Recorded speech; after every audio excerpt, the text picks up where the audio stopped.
kung walang just and authorized cause ang pag-file ng resignation ng nasabing teacher sa private school, no?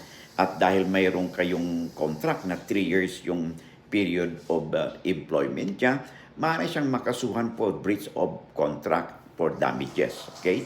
Pero hindi po siya maaring pigilin o pilitin na magtrabaho because this will constitute involuntary servitude na pinagbabawal din po ng ating batas. Okay? But there is no question, pwede po makasuhan ang nasabing guro sa private school for breach of contract with damages dahil sa ginawa niyang paglabag sa kasunduan. However, kung mayroong reason, authorized just cause ang pag-resign ng nasabing teacher, maybe this could be treated as exempting on justifying grounds, no? Kaya ayaw na niyang ipagpatuloy ang contract. Lamang na kayo pag may lamang.